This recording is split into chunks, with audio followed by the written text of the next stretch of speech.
December 15th, 1986. Okay, can you explain to me what a typical day would have been like in nursing school when you went to St. Anthony's Hospital School? It was an 8-hour day, and we felt very privileged that it was an 8-hour day because talking to older classmates, they had been on a 12-hour day. But our 8-hour day was split into a 12-hour day. We had usually about 2 hours of class a day, an average of about 2 hours of class a day. So you can figure that out that we spent 6 hours in the clinical area. And it was strictly a service-oriented, learn on the job kind of activity, although we were privileged to have an instructor with us on a unit most of the time. Sometimes, if we were on nights, we did work 8 hours at night. And when we were on night duty, we were assigned 8 hours, and then we had to get up for classes. We were called for our classes during the day. But most of the time, those classes would be somewhere between 10:30 and 2, or they would be from about 7 to 8:30. And the way that worked, for the most part, most of the scheduling was done from 7 until 7 at night, with like 10:30 to 2 off during the middle of the day, and then later classes. But I would say on the average, classes were about 2 hours. Now, we had a probation period, that was like 3 months probationary, short probationary 3-month period. And during that time, we had probably a few more hours of class, although immediately, and by immediately, I mean almost the second week, we were in the clinical area, and our assignments were just to meet patients, that take trays to patients, and get accustomed to how the units were set up. We were assigned separate units from almost day one. What do you mean by separate units? We were assigned to different units in medical surgical nursing, and because we began with nursing arts, and typical. I would say the curriculum for the first semester was pretty close to being what we would now consider for aid preparation. The building making, kinds of utilitarian kinds of things that they should do. And theory was how-to kinds of theory, not rationale for kinds of theory. And then probably the second semester of the first year, it was a 3-year program, second semester, all the time we were in college though. See that, I'm talking about nursing content being about 2 hours, an average of about 2 hours. But we would go to Spalding, what was then Nazareth College, and we would be bused there, and we would be there for like anatomy Monday, Wednesday, and Friday, maybe with a class in bacteriology. So we were taking theoretical science courses, and while we were doing basic kinds of things to nurse.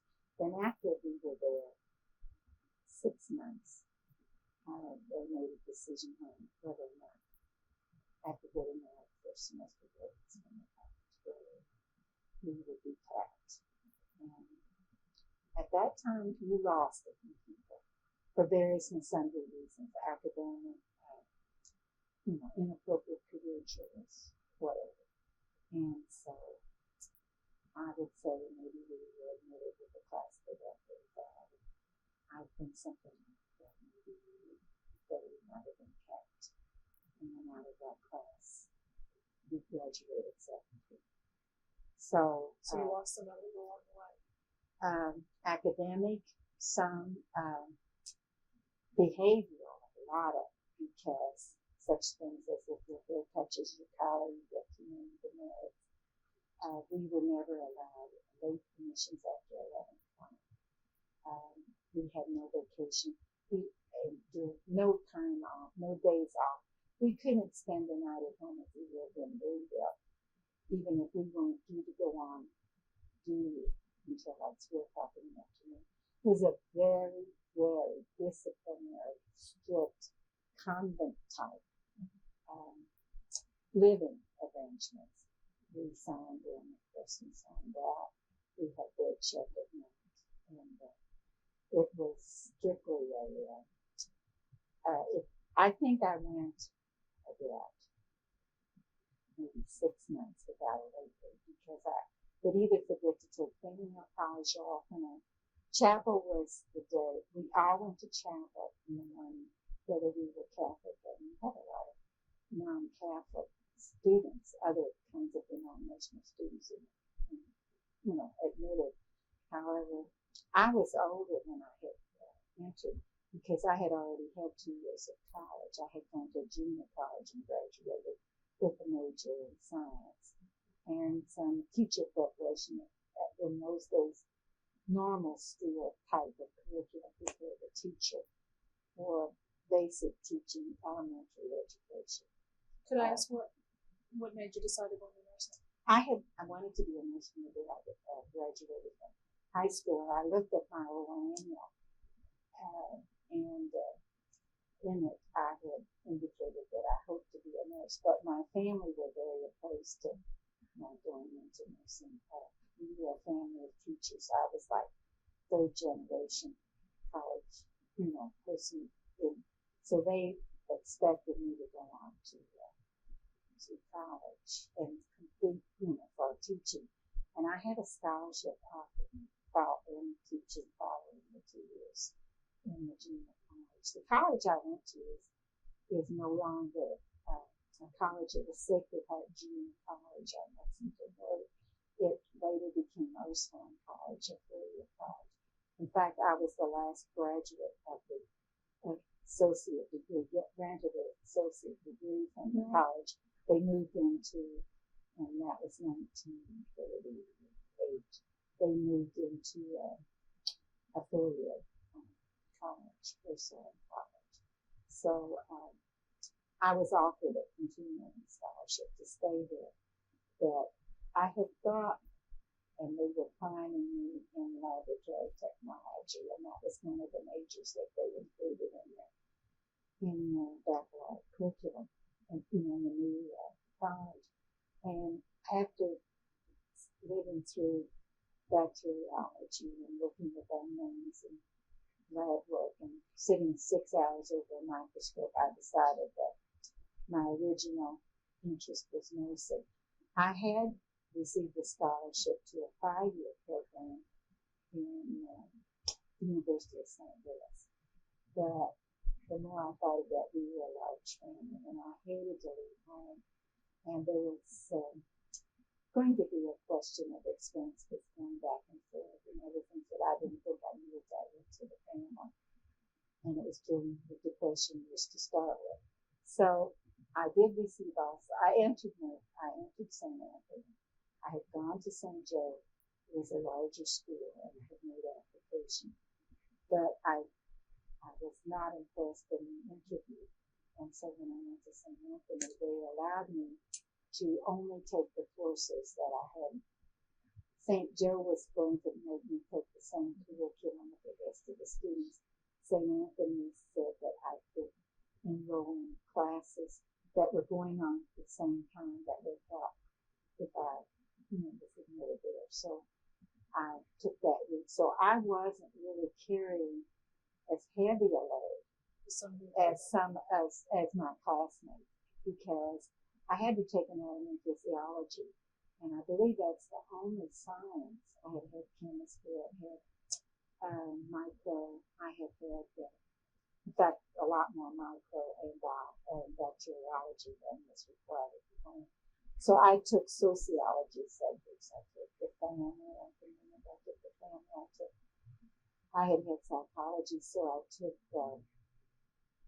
I think, another psychology. I can't remember exactly what course I did take. So I came out the first year with about 15 credits beyond what I had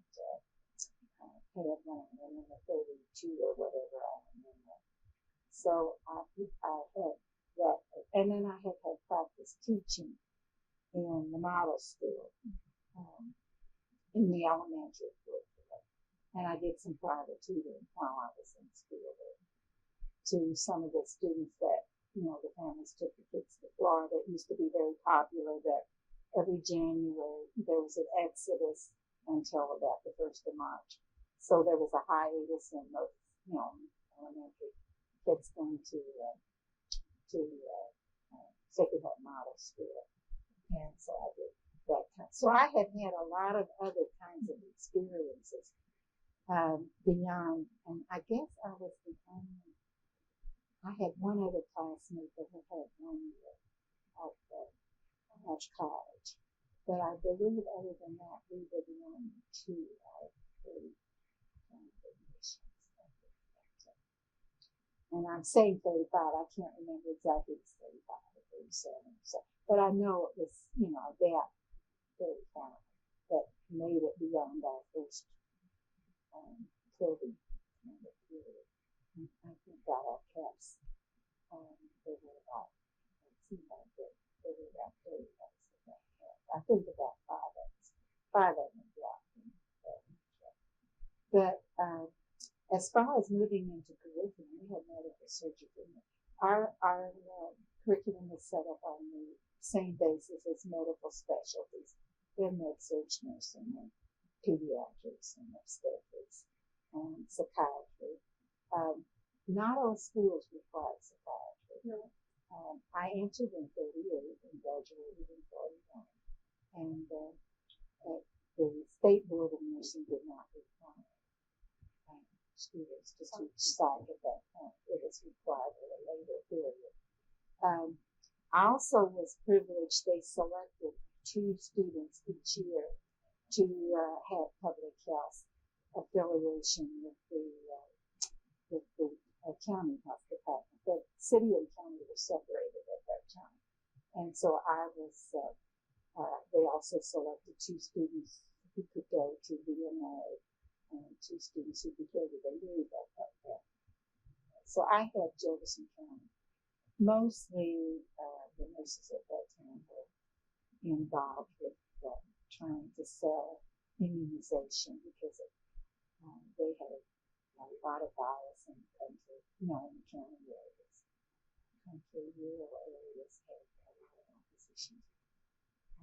So I had that experience added beyond the basic med-surg and medical nursing and surgical nursing at their school. And I think I had 3 months. They forgot me in it. Most of the time you did not see your total, curriculum package when you went in because it fluctuated. I didn't know, for example, where I would be, the next time. And it would be posted and then my assignment was where I was supposed to go, next month or next week or whatever. So I think my own rotation was about 6 months with male medical, surgical, with mixed up on that. And then I had about 6 months with female med-surg. And then I had 3 months in OB. And they put me in my second year. I went to OR, and I think they forgot me because I hated OR from day one. One experience I'll never forget, we had an orthopedic surgeon who was a renowned surgeon who was one of the few local people who had published extensively and had a unique process in going grafting, prosthesis is an early type of process. It's very, very, and some pinning kinds of patents. And so he was a very renowned man. And the first day that I went to OR, and they asked me, and I stood in the corner, and he asked me to do something, and I looked terrified, absolutely terrified. And he said, "Where did this green thing come from?" And threw a bloody sponge right in my face. And my Irish, I just said, "This is my first day here, doctor, and you've probably been here many, and I don't ever want you to do that to me again." And he was really floored that, a little further, and so he went to the office and reported me. And the director called me to the office and said I was not to talk disrespectful to a physician. And I said, anytime a physician treats me with that much disrespect, he will get that same kind of treatment back. And if I'm not supposed to behave that way, then I better get leave right away. Because I said, even after a year of invested time, I don't believe that that's appropriate. Of course, if I had not had a director who was very, very ahead of her time, I probably would have been dismissed immediately. What was her reaction then? She just let it pass. I think she just let it go in one ear and out the other. She had to bring me down and make some kind of, gesture. But she really was way ahead of her time because she did many things for me, and I had problems adjusting to some of the discipline things that happened to me. But at that time, things were pretty. Well, we used to go in OB. Now this, I think, that you educated me in a different kind of places. I realized when we were assigned OB, we were assigned one rotation of 1 month to delivery, and you were on call 7 days a week for delivery. And that's days. That means 7 a.m. to 7 a.m. Any time there was a delivery, you were on call and you scrubbed for that delivery. And there was not a registered nurse also scrubbed. You were the scrub nurse. And there was, of course, a nurse in charge, and she was in charge of the unit, which meant nursery, delivery, and postpartum. And then there were students who were, and most of the time you were I'd say late junior student. You had freshman, junior, and senior. So you were a late junior, but somebody had to start the rotation when the others were finished. And so my rotation started in September, and I was older at that time. So my rotation started in that fall. But, you get the bed attend, and you were also supposed to attend your class too. So it was a very strenuous period. And you had to be on, if you had the other thing, you were expected to be in the clinical area at 7 in the morning.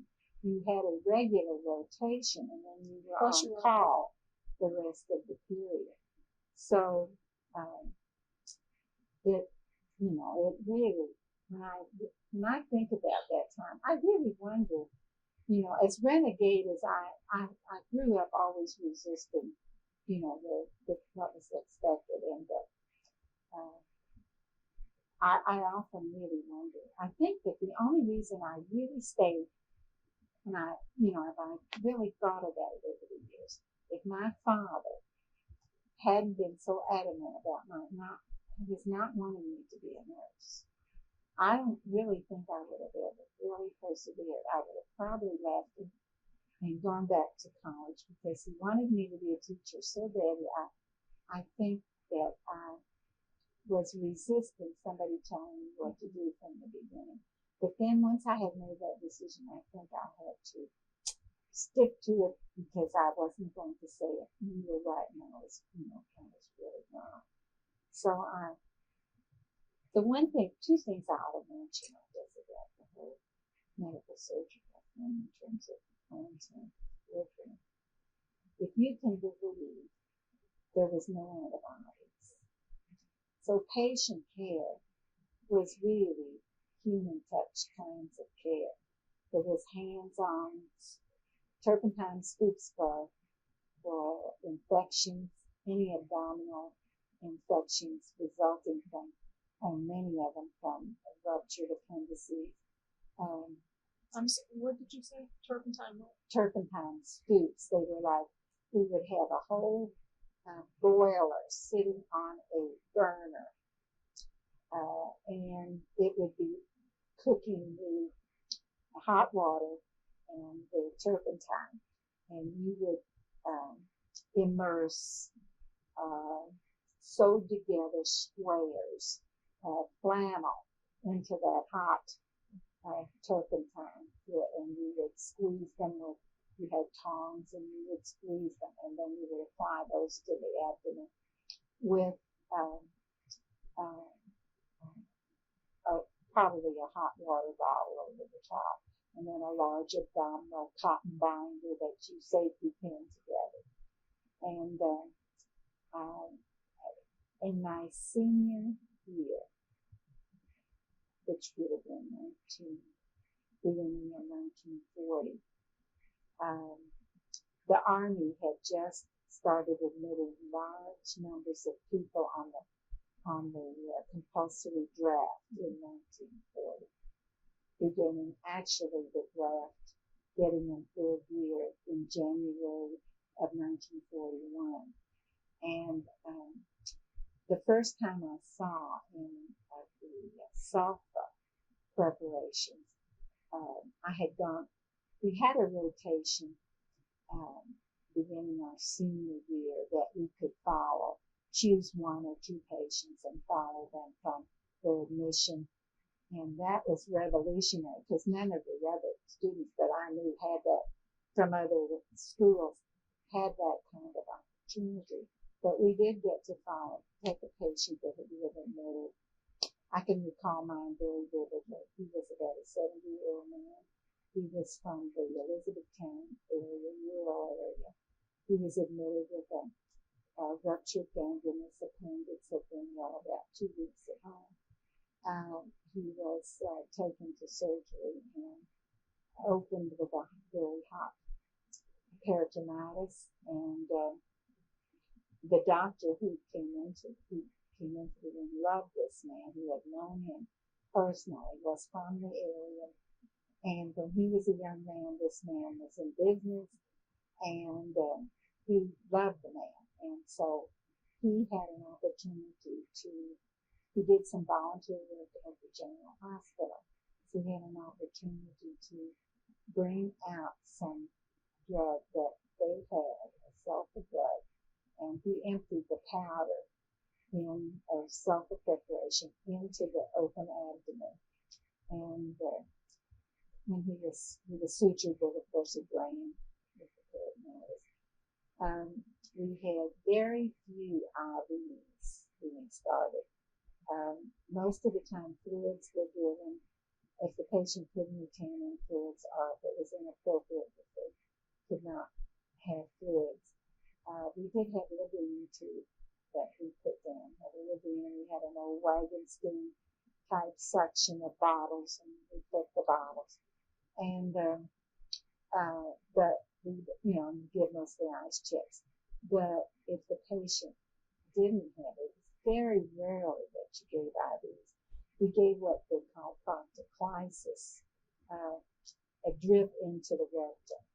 And of course, a lot of that, you couldn't measure any kind of retention. You had no way to know how much hydration was happening at that time. So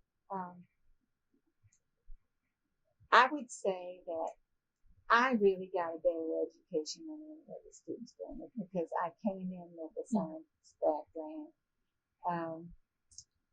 None of the information I was getting was new, and so I was devouring whatever was available to me. So I would say that when I completed education, it was a readiness that others really didn't have. Plus, you had those additional opportunities that you talked about. Right, in public health.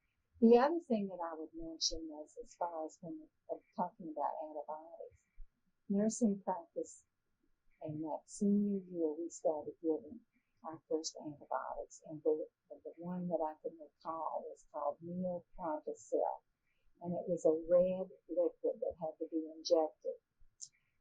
Later, it came out also in tablets, but in the beginning, it was an IM injectable, and a deep injection, and most of the time they do it. That's not so.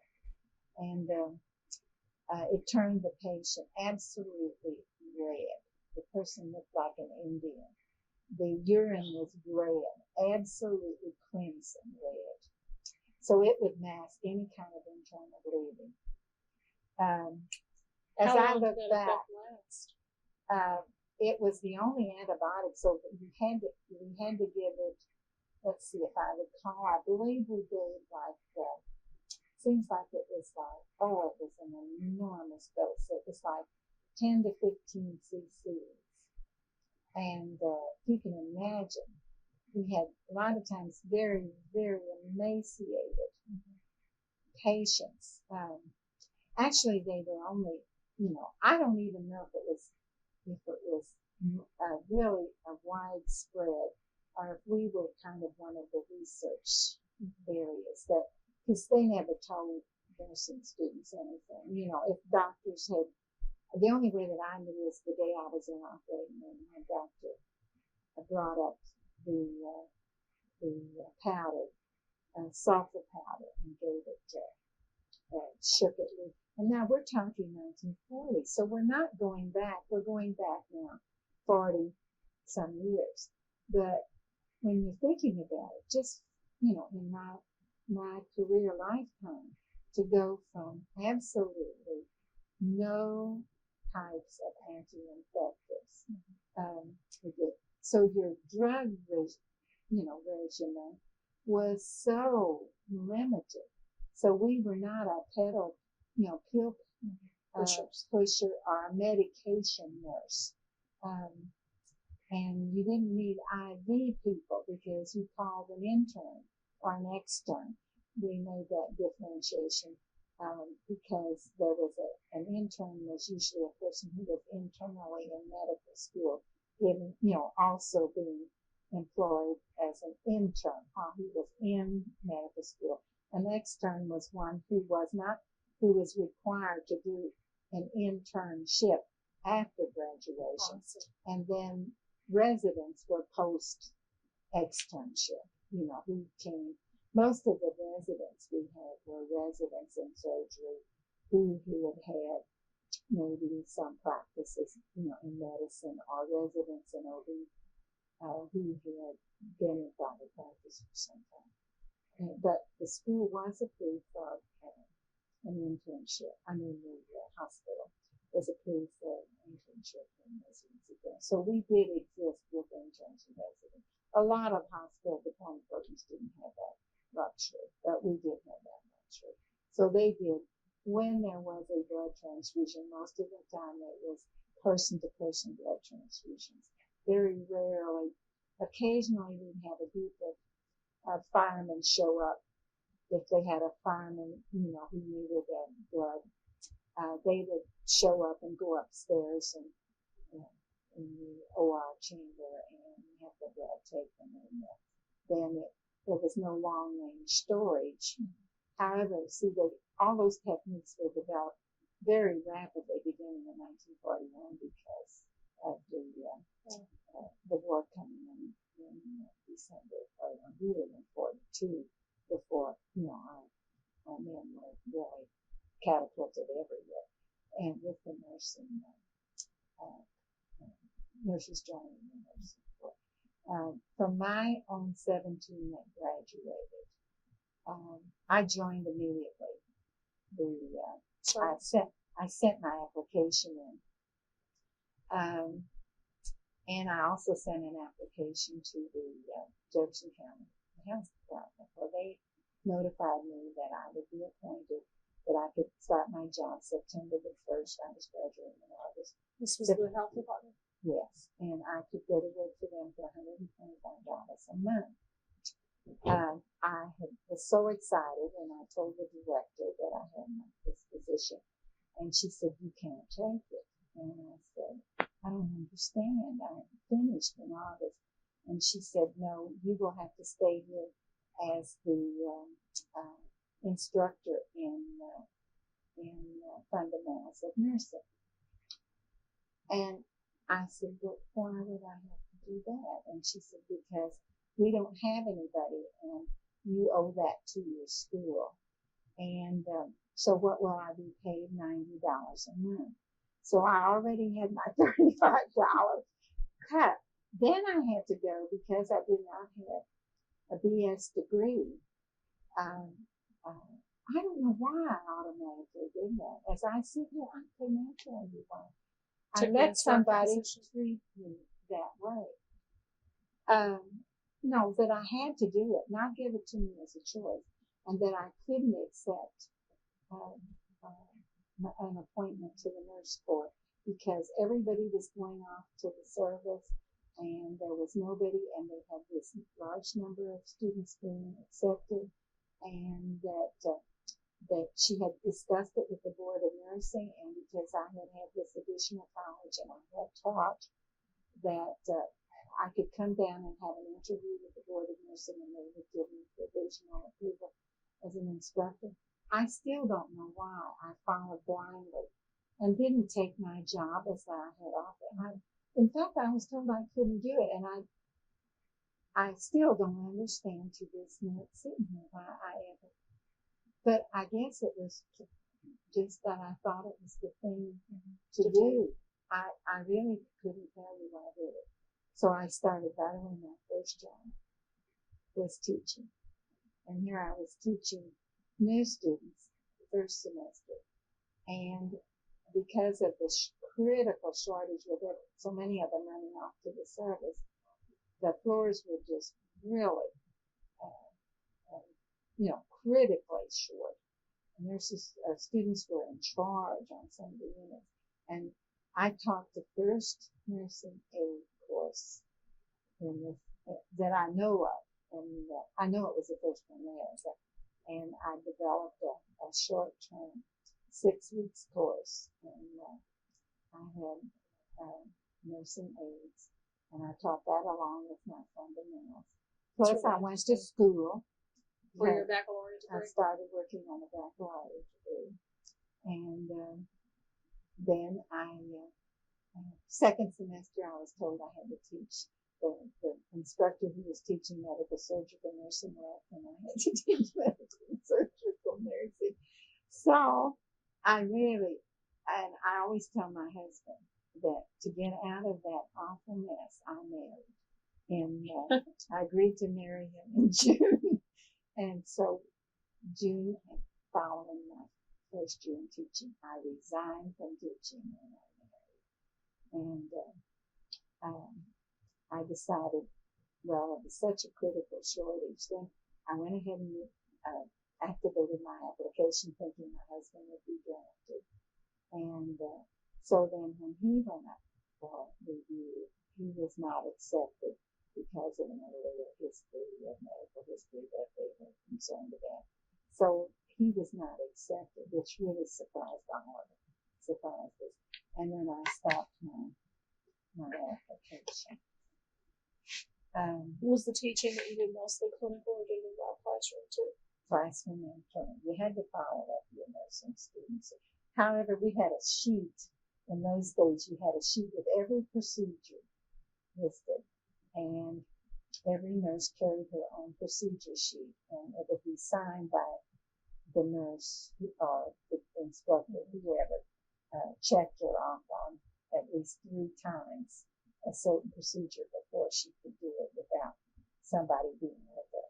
And procedures at that time, the basic procedures were simple, they were making them back in bed and ambulating.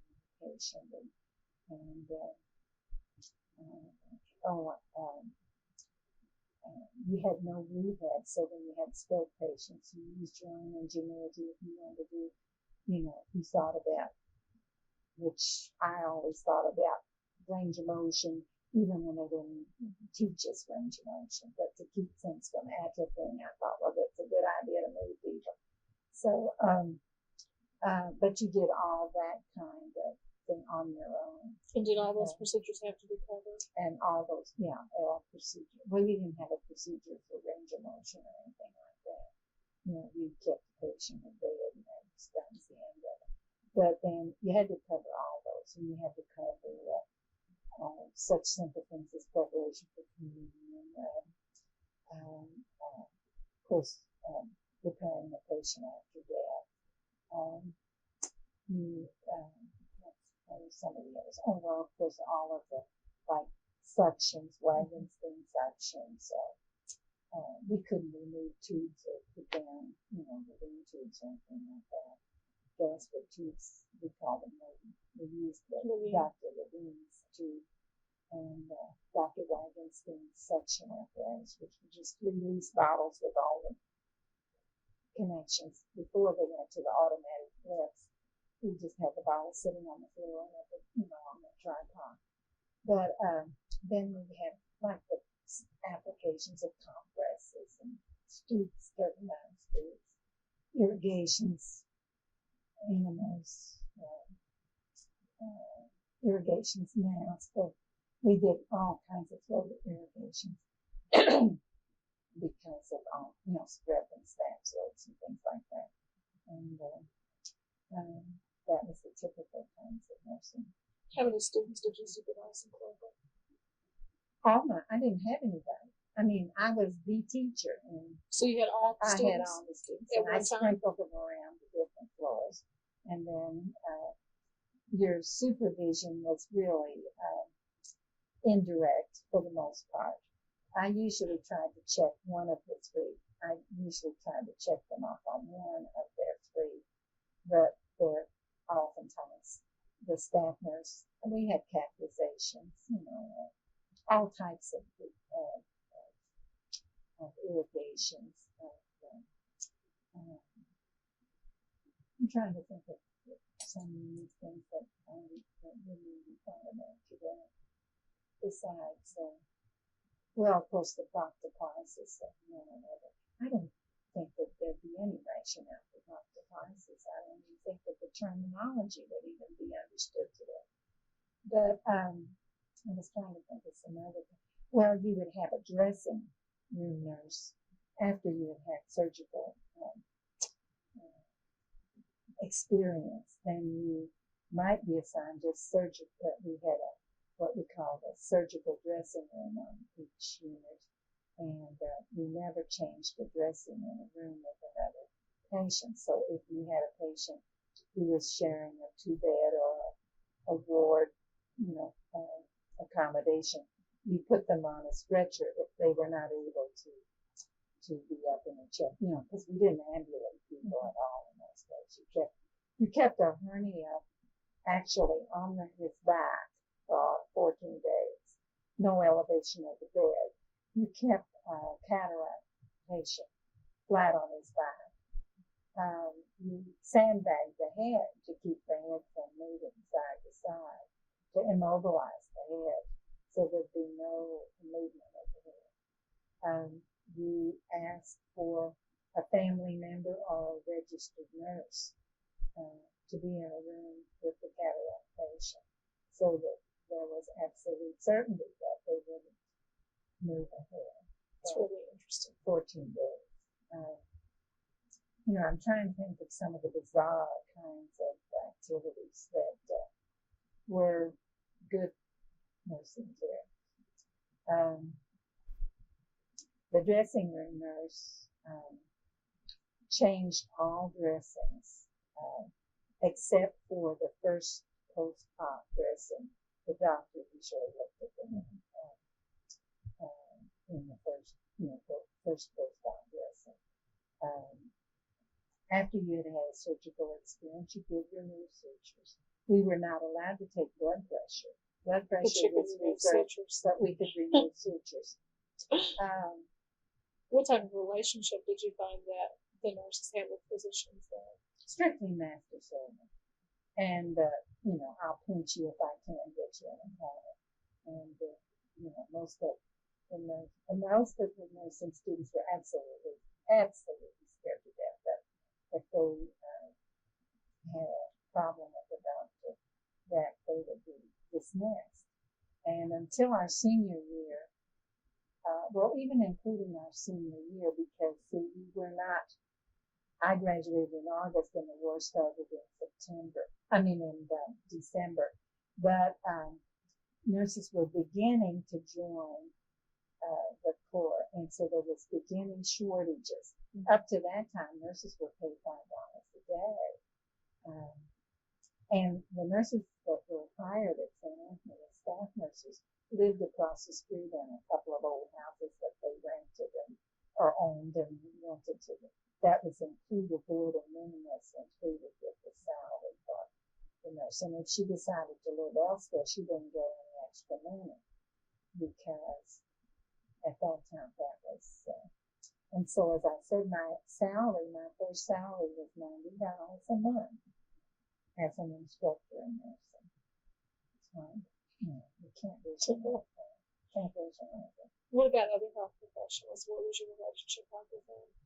Well, there really weren't any. We had a dietitian, and that was included in our freshman rotation, that we would have about 4 weeks in the diet kitchen. And if we didn't get it in our first year, we got it in our second year. And I can remember that most of the things that I did there were prepare the diabetic trays, special diet trays. Also the ulcer patient. I can remember, we did ulcer patient trays. We did, liquid diets, soft diets. We cooked our own, baked our own custards. That was one of the tasks that you did. You baked all the custards that you could actually bake. And we did bake those, made the custard. I think that's the only thing I really learned about cooking was making custard, baked custard. And, but at that time we didn't have what we call diabetic exchange. We had, the dietitian would actually do the diet. The doctor didn't know anything about diabetic diet. He would send an order down to the doctor kitchen and say, the dietitian told me there was one dietitian. Have the dietitian come up and see something and do his diet. We had a couple of pretty good medical men who actually would say, I want Mr. So-and-so on X number of calories, carbohydrates, so many grams, limited to so many grams, fats limited to so many grams. But for the most part, they just said, ask for that, dietitian. So they had absolutely, for the most part, most of them had absolutely no education in diet and nutrition. Other professionals, let's see. At that time, we did not have our laboratory technician. At that time, was a man who did all his own lab work. That's interesting. The laboratory technician courses were just beginning. As I said, Ursuline in 1938 introduced theirs. I believe there was one either beginning that year or the next year at Spalding.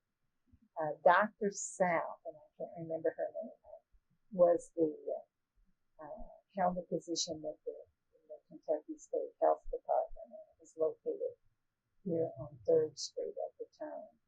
And she was the state, was in charge of the state laboratory. She did toxicology and what little pathology was done. And so she started a lab technician school about mid-30s, and she admitted maybe 5 or 6 students, and they were really like her handmaidens. And that was the earliest that I can remember locally that we had any lab techs or any training and preparation for lab techs. You usually didn't have a pathologist in the hospital. You had one of the staff men who you had no special trained pathologist at the hospital where I was. I think there were some circulating ones who had done a residency in pathology.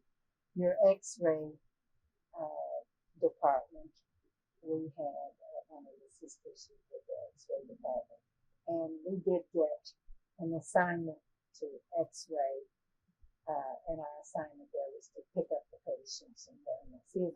Because when I went through nursing, we didn't have an aid in the place, so you did all the portable moving of your patients to OR. Most of the time, if you were assigned to a OR, you came down and got your patient and took them back up. Probably didn't have any infections. I remember you surely didn't have any infection control.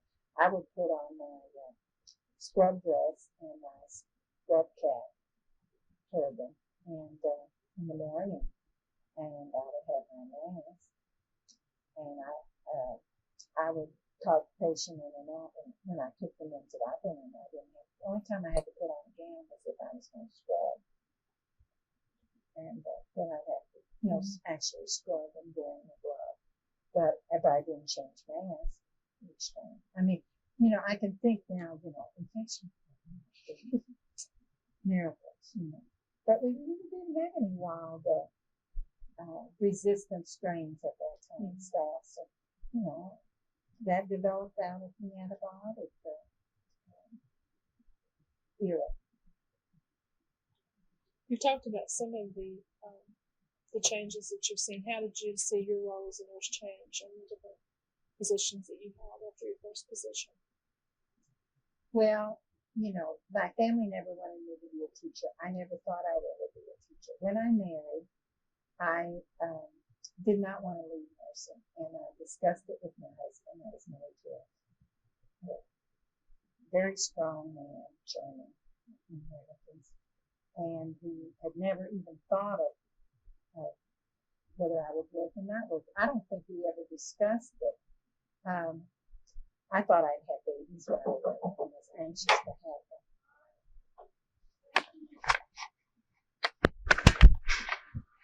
You were saying that you and your husband never really discussed whether I would work. So, and I just thought I'd get pregnant right away because I was 23 when I married and I wanted to start a family, and he did. And so after I was married about 6 months and didn't get pregnant, during that time I had a call from a couple of physician friends that had patients at home that wanted to go home that were not able to go home.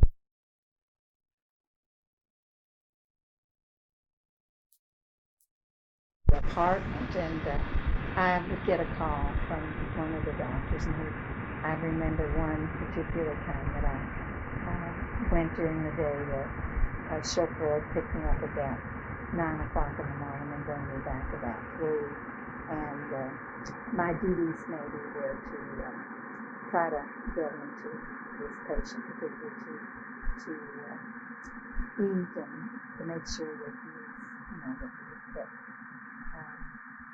his fluids were pushed during the time I was there, because he wouldn't cooperate with the rest of the family. And I would change his dressing. At that time, he had an infection, and so I'd have to, apply compresses and things at different times. And so other than some of those one-on-one opportunities, I didn't do anything until I had been married about 6 months, and I saw an ad in the paper advertising for a surgical assistant, an oral surgeon, and so I sent a letter. It was a blind ad, and I sent a letter, and I said, if this entails any, it would have to be between 9 to 5. I was going to try to stay within my husband's workday, and or more than a half a day on Saturday, that I wouldn't be available consideration. So I was called for an interview, and I went in and interviewed, and then I discussed with my husband whether, he thought it would work out. He said, I don't see any reason. He said, your doctor tells you that you're not going to get pregnant as long as you sit here and think about it all the time. So I took a job as a surgical assistant for an oral surgeon with wide mandibles and in his own office, and he had nitrous oxide and oxygen tanks, and I didn't take responsibility for anesthesia. He had an anesthesia nurse, and there were 3 RNs in the office at that time, which was very unusual. In a doctor's office, he had 3 RNs, and we did impactions. We did strictly surgical procedures, and mostly on referral basis, from other dentists. And I think I had half a day off on Wednesday, and I worked every other Saturday morning. We did a lot of impactions on Saturday, students mostly, college students, or mostly it's college age students who, have to have impactions.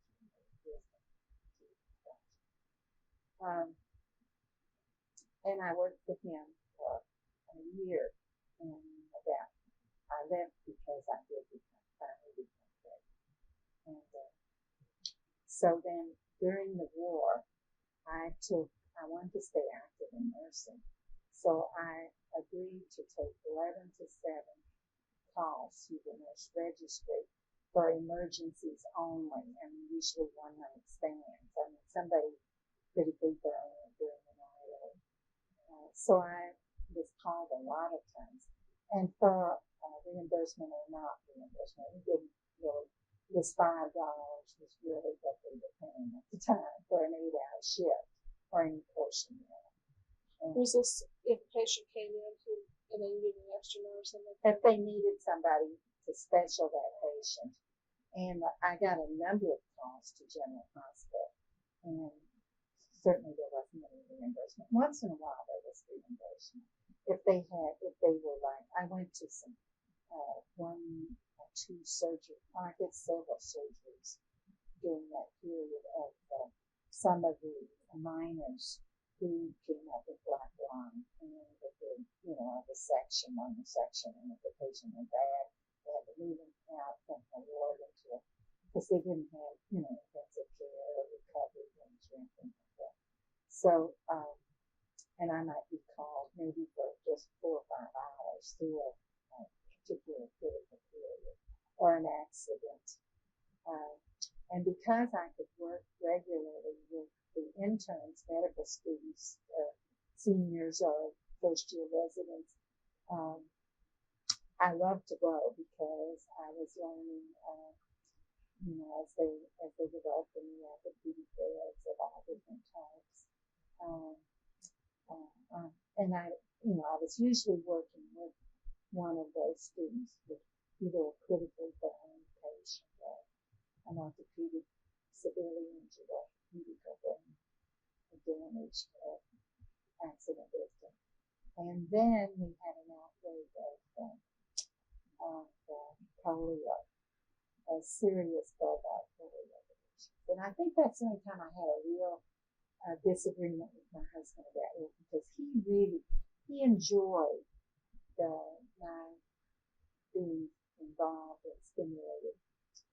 And you were asking about when I joined PMA, and I joined right away. And the reason I joined is while I was a senior nursing student and assigned to a public health nurse, I was invited to go with all the public health nurses were going to it was called NOPHN, National Organization of Public Health Nurses. And until 1952, they had their own national organization. They were not part of the American Nurses Association. And so the one was president that I was assigned with. She was the president of the Kentucky Public Health Nurses. And so I went with her to her convention. And I just sat there because I thought, what a professional lady she is. She conducted the meeting, and I just thought, this is where it's happening, in an organization. So when I graduated, and I went down to discuss with the Board of Nursing my taking this position as an instructor, that office was in one room, and next to that room was the Kentucky Nurses Association office. And so she took me over to introduce me to the executive secretary. She was very prominent in nursing. But I was interviewed then by her too, and she asked me if I would like to consider membership in the first district, and so which was the basic unit then, as it is now, of membership, and so I joined the first district, and the first assignment that I accepted was to publish the district newsletter, and listening in was the name of it. And I was the editor, and I published that. At that time, we had a printer, so I learned to do the guides and all that. And by doing it, I did the guides and took them to him, and he printed the newsletter. And then with the newsletter, I wrote to all of the nurses that I knew who were in services, and other nurses who wrote and kept it constant. There were always parts of communication from the different nurses in the different quarters. And so that was really, I stayed very involved in nursing, even though I was doing very little, had no position actually in nursing. For about, I had 4 babies in 5 years, all preemies, all viable, but we were only able to save the first and the last.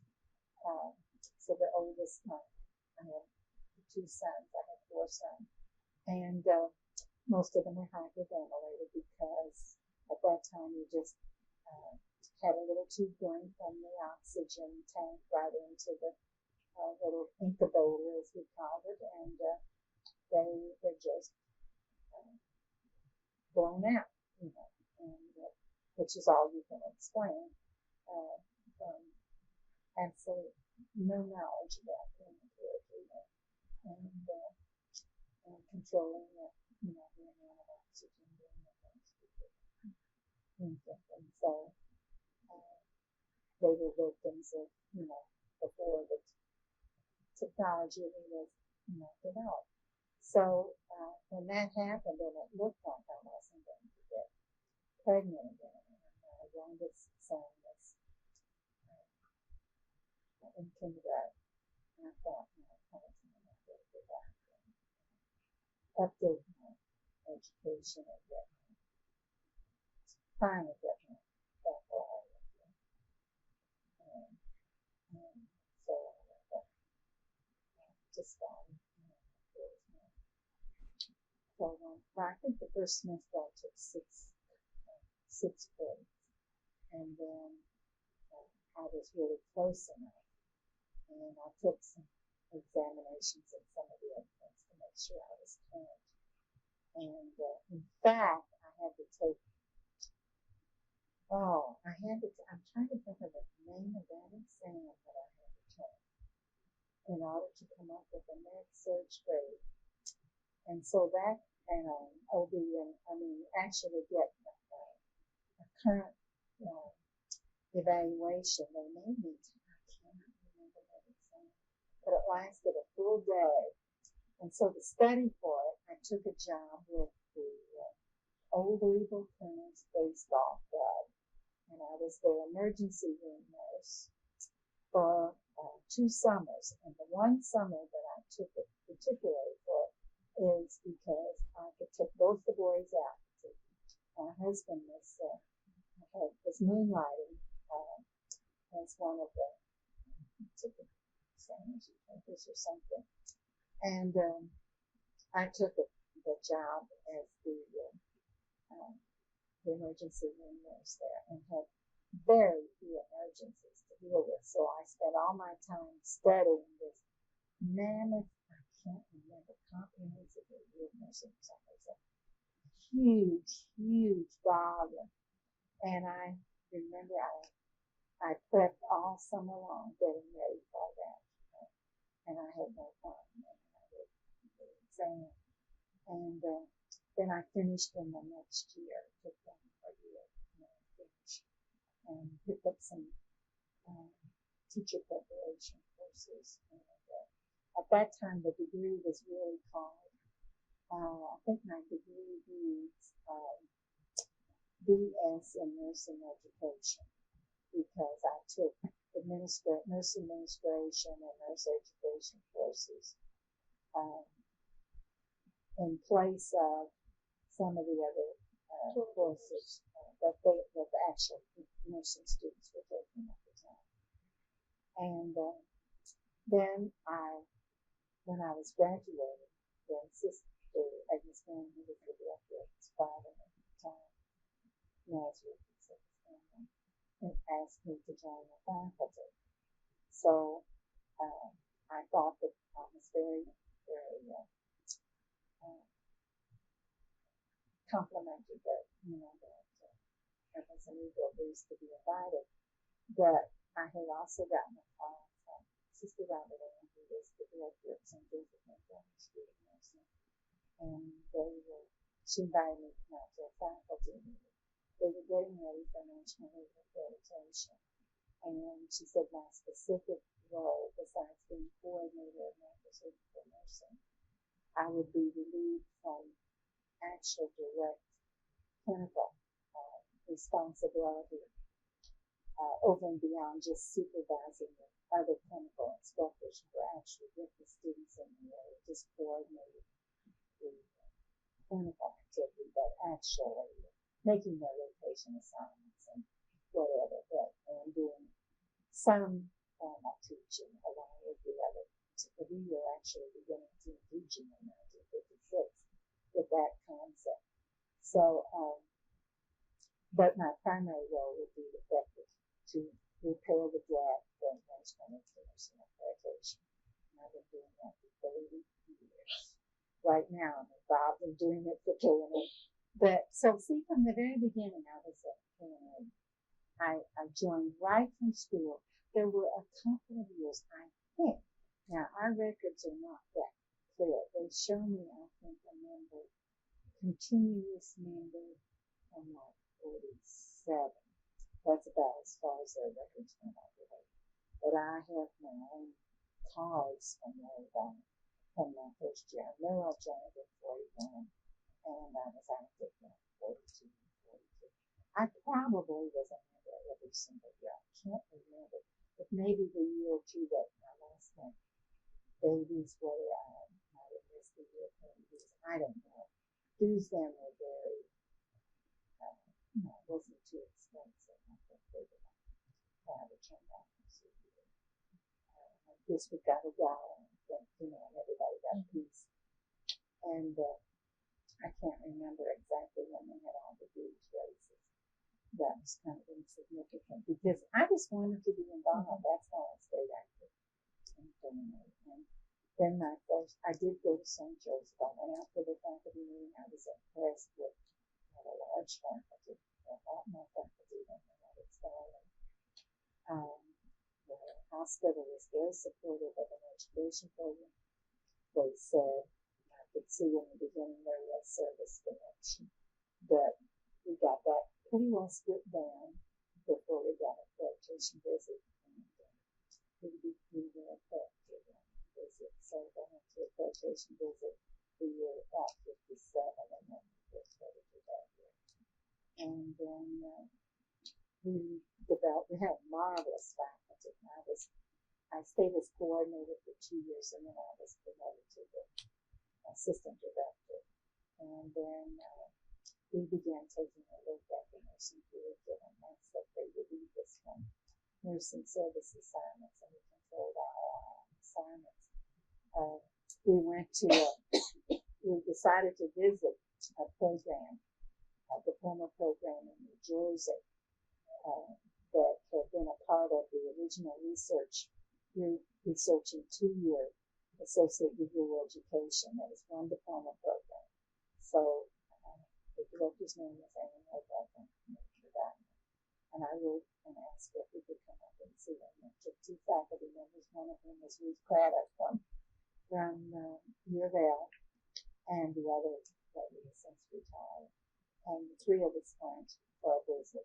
We came home very excited. We developed a 2-year program, got it through the Board of Nursing, and implemented in the 60s our 2-year diploma program. And optional live-in or live-out. We removed all kinds of disciplinary restrictions on nursing students, and had marvelous faculty. Implemented team teaching well. Implemented home care nursing into basic curriculum. Implemented long-term care with opportunities to rotate through long-term care facility, the first one in the area, and had a marvelous program. I assumed the director, I was the only lady director of the program, and was the director when we closed the nursing program in 1979 by merging it. Well, not really merging it, but by a liaison agreement with Jefferson Community College. And at that time, of course, it was under the ownership of Expenditure, which was the precursor to Humana. And from there, I really took a challenge. The Board of Nursing called me and told me, in the meantime, I had earned a master's. And I really earned it strictly a Master of Arts. I was prepared in a major in psychometrics. I had done psychometric testing and orphanage areas, did some actually preteen, preschool screening and testing. And when I went back to challenge, I had done that several years before. So I challenged for those credits and psychometrics, and at that time, then they had already implemented TV monitoring. So they monitored a lot of the testing that I did on all age groups, and I got my psychometric certificate. And I also did principalship. I took the requirements for principalship so that I could actually, have some management opportunities in theory. So after getting I had my master's in the school college, and I had an interview with one of the Board of Nursing colleagues that they were really up a tree because the traditionally black college at Kentucky State University was about to go under because they had 90% failures on their licensure exams. And so she said, "You have told the president of the college, that you do not wish to remain a St. Joe in that continuing education nursing department or in management of St. Joe, and that maybe you would consider it." So when I got a call from Dr. Hill, I had really thought I would stop nursing and do some writing for a while. And because I had become pretty much a curriculum expert, and I thought, and I had a management style that seemed to be working, and I thought, we have a lot of things that we should have written up. All of us, we did not publish. But anyway, I decided to take Dr. Hill's proposal, and it was an amazing interview. It was the first time in my life that I had ever sat on a one-to-one basis with an educated black man at that kind of level of education. And most of my experience had been some black nursing students, very little contact with their families. I had a black maid that had been my housekeeper from the time I married from my apartment, stayed with me until my first husband died. After 31 years of marriage, she had none of it. She did all my housework.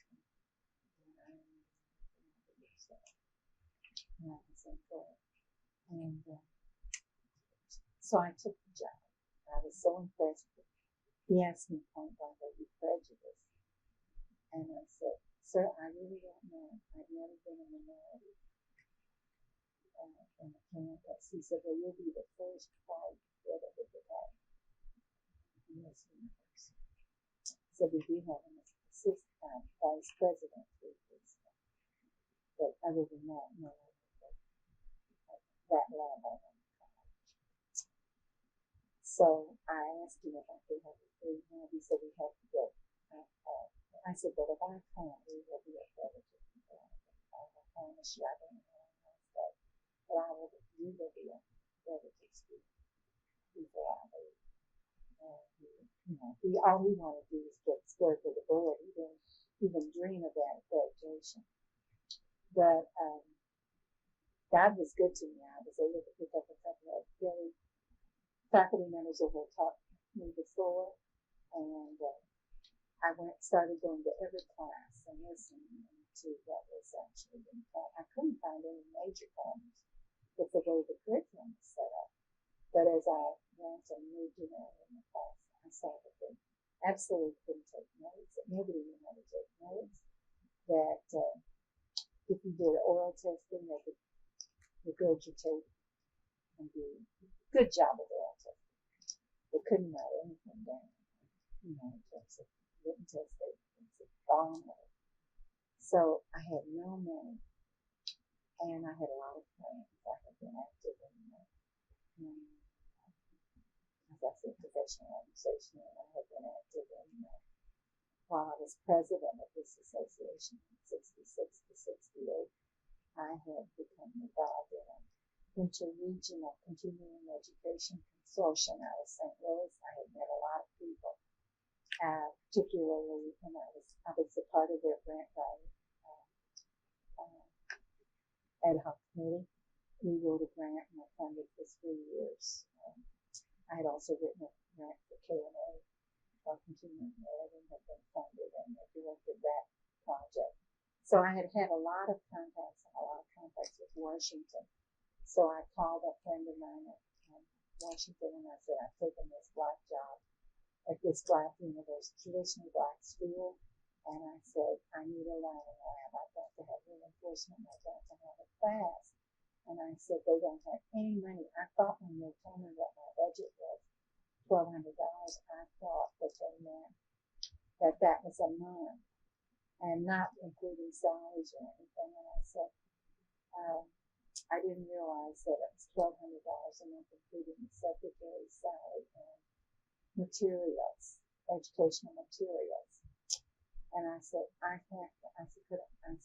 what kind of a maximum grant could I write and get funded within 3 months without going through a whole long process? And she said, "Well, I guess we could find $1,500.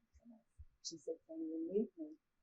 I will be in a meeting in Detroit next week. Can you get it together and get it to me in Detroit? Hand carry it to Detroit so you can defend it before a couple of people." I think I can do that. Well, I tell you what, you know how slow things work in a university to try to get to the controller and get a budget and all that. But anyway, I made it, got funded. I had been there 3 months and I had $15,000 to. So I thought, that's not going to go nowhere with equipment and everything.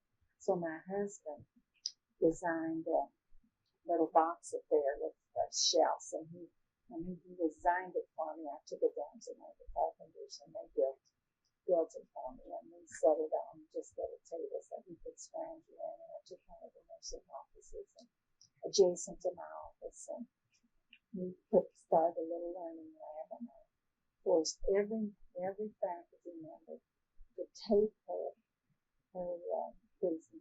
presentations either prior to or during if it was going to be distracting during, could do it before. Then I was able to monitor the actual lectures and make suggestions for improvement. We put every one of those in the learning lab with just a little tape recorder. We bought a few pieces of software that they could put on the slide projectors. And we set literally, then I would go in when they would be listening to the tapes and help them with note taking, outlining from tapes. And so the first class finished with 90% success instead of 90%. But the way in which we did it, I realized that they were failure oriented. So I got one of my friends who was a good hypnotist, medical man, to come in and give them post-hypnotic suggestion, take a couple of sessions with them, with the post-hypnotic suggestion that what they had learned, they would be able to write down. And that was sufficient for meeting the minimum requirements of licensure. And it worked. That's amazing. So I stayed there until we were ready to have accreditation because my husband was diagnosed with terminal CA sudden, and so I did their whole application, got everything set up, and then found a qualified nurse who had been under my faculty to go down and take my position. I handled it long distance until they were ready for their accreditation visit, and I participated in it, and they were accredited. So when a vacancy came at the Board of Nursing, and they needed an executive, and I went to the Board of Nursing. So I was their executive for a couple of years. It was not a job that I really liked. I liked being my own person and to just have to regurgitate things that a group of people who at that time would be appointed and whose primary interest was something else, and yet they had to come in. And the board was changing in terms of its function. We were doing lots more investigating. I had to hire investigators on just a per diem basis out of, I used really the pharmacy investigators because that's where they turned up a lot of the problems, with nursing, impaired nurses. And so we had just started that activity. I had started putting everything into automation. And then I married them. My husband was traveling. I didn't do anything then except serve as a consultant to some of the traditional Black schools. I loved it because when they found out who had turned to school and I had met a lot of their directors in the South, going to the Southern Region Education Board meetings. I met a lot of the Black directors of traditional Black programs. We've had about, I would say, but the class I admitted, the only year that I admitted a class at Kentucky State was about 30% Black. We have been able to begin to get inroads into applicants coming out of Frankfurt that were non-Black students. And we also moved into a new building. Kentucky State. So it was a very satisfying experience, but I learned I was very prejudiced. I didn't think I was prejudiced. I had preconceived notions that I didn't know I had until I would walk across a campus and meet one person I could see looking as far as I could see with a completely different complexion there, because I think the whole student body is probably 35 or 40% white, because the state began to fund scholarship reimbursement of tuition for the various state employees, and so that really changed the whole character from a kid. They still considered a traditional Black school as a Black president. They had I think the only partner there that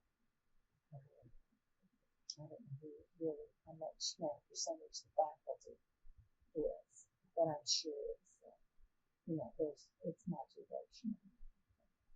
But I learned more about myself than I contributed to them. I felt when I left that that really good as a human being. Sounds like it was an interesting experience. Well, it taught me many things about myself that I really was more full of ingenuity than I would have ever given myself credit for. I was able to improvise and just bomb whole situations, but the things worked, and I had good people. No one person can make too many situation. You can motivate, you can stimulate faculty and students, but there's no way from your office that you can directly improve something without a really happy unit of people, students, and I did a lot of clinical activity because they came to Louisville, and I would spend at least 3 full days on campus a week, driving 50 miles there, 50 miles back to meeting. And then, since the students commuted up here, I thought that was no different, And so I would audit a lot of their theory classes. I taught a few classes in trans. I taught as much. We had it integrated, and I taught most of the trans classes. And I did actually go into the clinical areas with the other clinical instructors at general and at children's and adults. So I got back into the clinical areas and was able to attend their patient care conferences and some of the actual class work that they actually gave in that was multidisciplinary in the actual hospital settings and in the nursing home setting. After I resigned from the board, I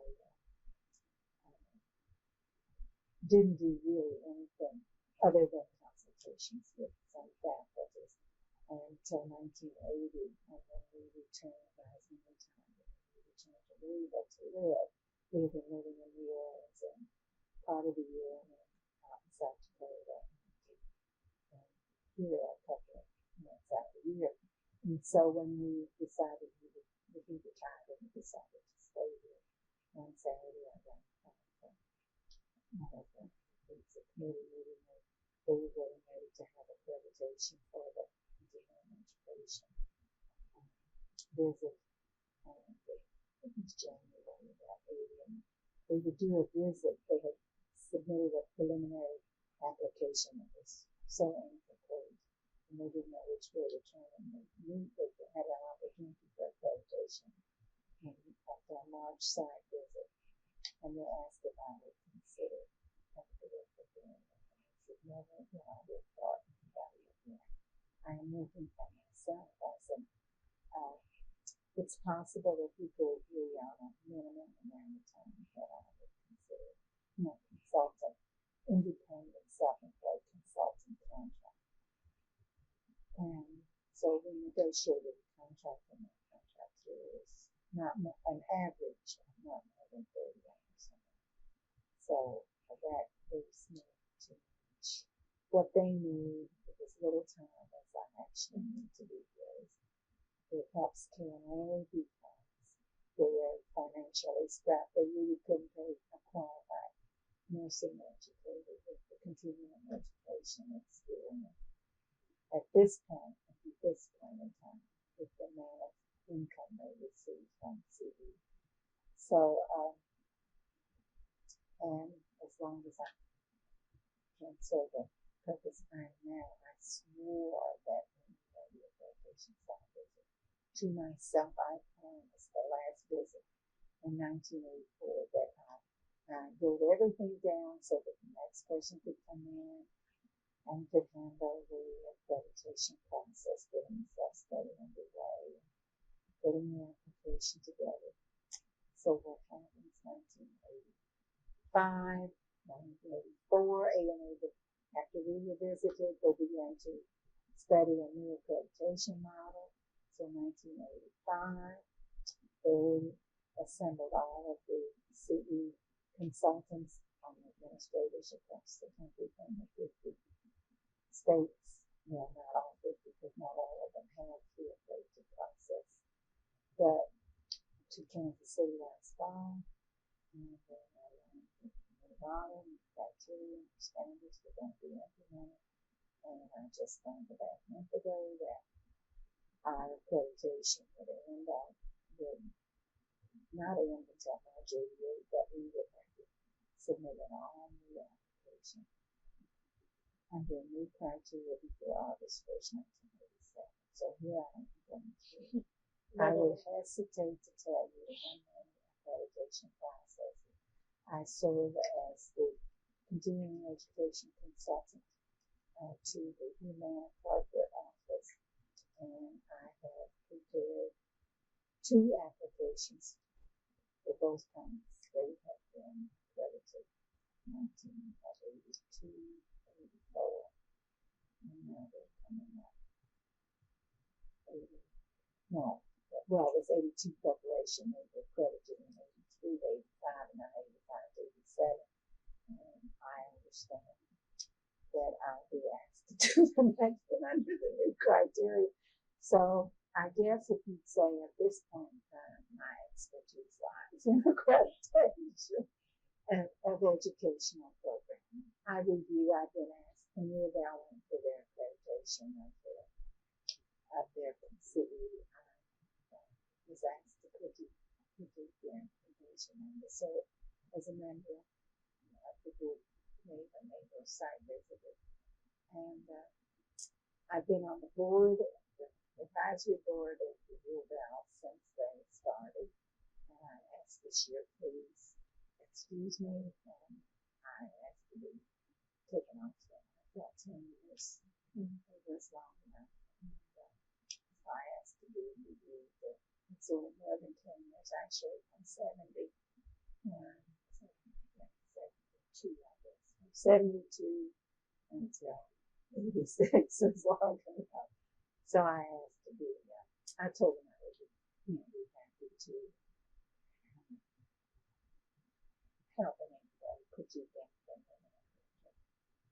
help them get on the innovative things. Maybe it's that committee or something like that. As you're interviewing and search committee roles and all that. And so my activity here is limited to that. But I'm really disappointed in what's happened to nursing. That's what I was just going to ask you, what major changes have you seen? Well, I have seen nurses themselves satisfied with going to work and going home. Only meeting minimum requirements for mandatory CE. The majority of nurses, not just the majority, 80% of nurses who do not see it, that KNA is a vital role for each other. When I was left as president in 1968, we had 2,500 members. Today we don't have 2,000. And I think of all the hundreds of nurses that have graduated, and I know that it had role models who were active in the profession, who do not see themselves as professionals. It distresses me because as we're going to move to baccalaureate, the by-entry level of AD and BSN, I'm really distressed that if I could really look at and separate the demographic data and see that the baccalaureate graduates are the ones who join the profession, then I would really be stimulated by the vision I have in the next decade, the rest of this century. But I really, I think that it's gone downhill, and yet the power of nursing in the state and the national legal areas, where actually the whole future of healthcare rests. It used to rest with the professions. It no longer rests with the professions. Because of the economic constraints, it now rests with corporate business and the government. By corporate business, I don't just mean the corporate-owned hospitals. I mean insurance companies and the government at all levels, not just the reimbursement levels, but the funding for research, all of it. So the only way the profession grows in stature and power is through the professional organization, which is the spokesman on the national level, is recognized spokesman on the state level, is a recognized spokesman of the other allied professional groups, American Hospital Association, who most of the nurses who work in hospitals today do not know that the American Hospital Association put out through their foundation a tremendous amount of money to support a national commission on nursing, funded it, has a fantastic report out, and now the profession in a multidisciplinary approach is implementing the recommendations, and they have their first report out in what nursing education is going to be like. And for the bi-entry level, they define the practice of associate nurses and baccalaureate nurses. They define that whole area of practice. It's published. There's a mention of the actual report, the preliminary report in this month's American Nurse, December, January issue. I've just gone through it, and it's a fantastic document. We picked up now and being used at the Academy of Nursing, and soon be become a model for curriculums and everything for the bi-entry level. And so we're in process now currently with the Open Issues Conference coming up in May, in which they'll look at nursing in the next decade. As far as what I envision for the profession, I see the profession or organization as growing in stature despite its membership. I think the problems come with financing. I think that a few nurses are professional enough to finance the organization. I was pleased as I could be when I learned at the convention that KNA has a surplus for the first time in many years. And so for the few people who are about 2,000 who are carrying the weight of the financial burden of the profession in the state, I think that I'm happy that there are 2,000 bodies. But it distresses me because nurses are paid fantastic salaries today, and they would never have gotten them if I didn't even get into the economic leadership. I went to every district in the state in '66, getting the salary goal, $6,500 implemented in the state. I met with governors. I got them to endorse it. I met with the mental health state in Frankfurt half the time. When the public health nurses, when the St. Elizabeth Hospital nurses in Farmington went on an extended 3-month strike, I drove Old 42 highway before we had the divided highway for their meetings in every place that would let them meet, because it was so against, the public was against their strike in the first place, and but to get their economic situation improved. I went everywhere where nurses would move. Bowling Green had we're going out. I flew in a little private plane one night to Bowling Green, and every nurse was crying her eyes out because she didn't want to strike, but knew that they would getting nowhere with management. The mayor came and shook his fist in my face and said, if you wouldn't be down here, they wouldn't be going on strike. And, you know, we went through all kinds of real problems. And even those nurses who were supported by the profession are going and check the membership list. And then they're not going to. How could they have used and abused this association like that? And so that's discouraging. But then I look at the last week they had orientation here. Largest number of people, new faces, young people, you know, new people who were interested in the profession. So I really have no doubts that KNA will survive. We paid for this building. I signed the mortgage for it. It was $15,000. We had $15,000 cash. It cost us $60,000, and I signed the mortgage for it. And then I got it from First National Bank, and well, it was called Kentucky Trust Division of the. When our own bank, that this organization had banked with Citizens from the time they were funded and started in 1905, 6, 7, whatever it was. And they refused to give us money because of fluctuating membership, and they said we